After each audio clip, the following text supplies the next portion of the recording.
بسم اللہ الرحمن الرحیم۔ السلام علیکم ناظرین، جب قیامت کی تمام چھوٹی اور بڑی نشانیاں پوری ہو جائیں گی تو قیامت آنا شروع ہو جائے گی۔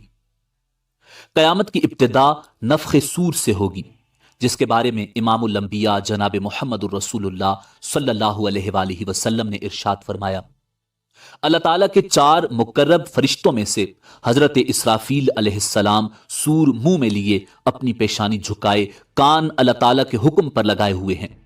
جیسے ہی اللہ تعالیٰ حکم دیں گے وہ سور پھونکنا شروع کر دیں گے اور قیامت کا آغاز ہو جائے گا۔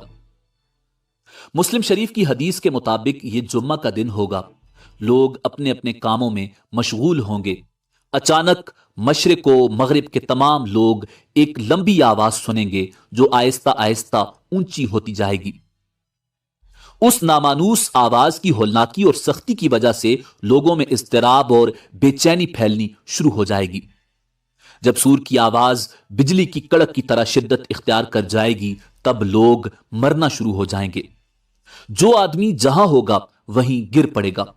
جیسے جیسے سورہ اسرافیل بلند ہوتی چلی جائے گی ویسے ویسے نظام کائنات درم برم ہونا شروع ہو جائے گا۔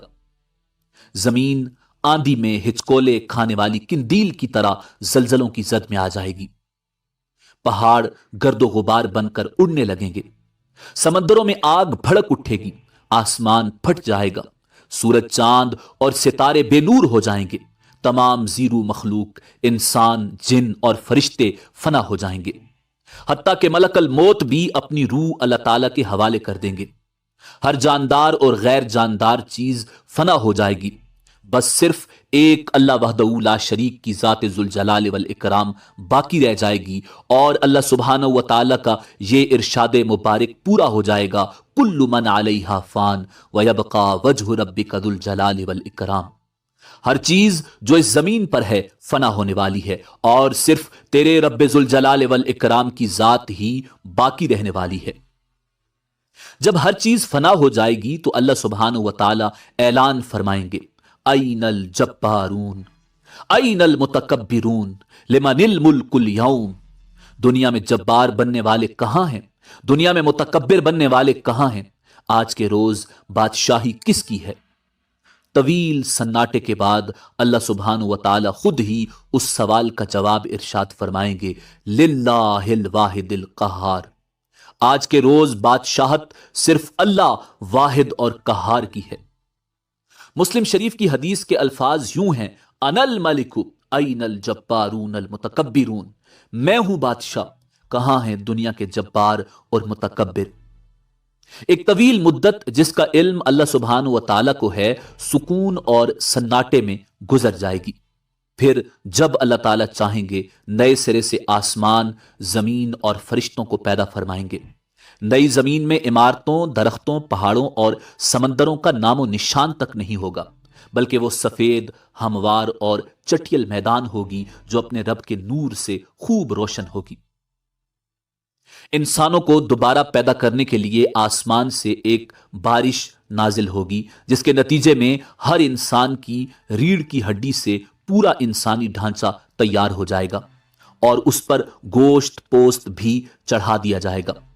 اس کے بعد جناب اسرافیل علیہ السلام کو دوسری مرتبہ سور پھونکنے کا حکم دیا جائے گا اور تمام انسان ننگے پاؤں، ننگے بدن اور بے ختنہ اٹھ کھڑے ہوں گے جس طرح ماں کے پیٹ سے پیدا ہوئے تھے، اور اللہ تعالیٰ کا یہ فرمان بھی پورا ہو جائے گا کہ تم لوگ فردن فردن ہمارے پاس حاضر ہوگے جس طرح ہم نے پہلی مرتبہ تمہیں پیدا کیا تھا۔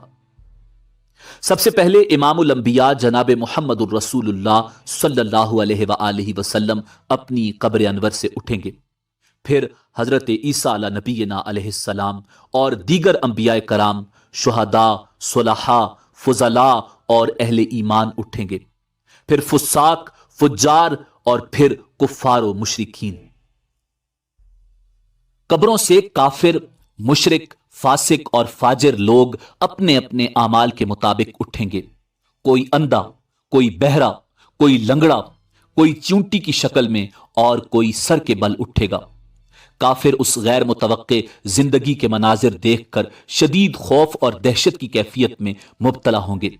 آنکھیں پتھرائی ہوں گی، دل کانپ رہے ہوں گے، کلیجے منہ کو آئے ہوں گے، کوئی غم گسار اور مددگار نہیں ہوگا، نہ ہی کوئی کسی دوسرے کی طرف دیکھنے یا دھیان دینے والا ہوگا۔ اہل ایمان بھی اپنے اپنے ایمان اور اعمال کے مطابق قبروں سے اٹھیں گے۔ شہید اپنی شہادت کے تازہ بہتے ہوئے خون کے ساتھ اٹھے گا۔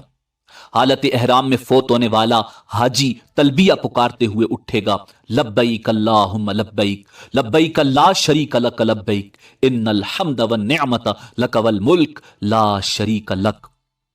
اہل ایمان کے لیے دوبارہ زندگی خلاف توقع نہیں ہوگی، لہٰذا ان پر خوف اور دہشت کی وہ کیفیت طاری نہیں ہوگی جو کفار اور مشرکین پر ہوگی۔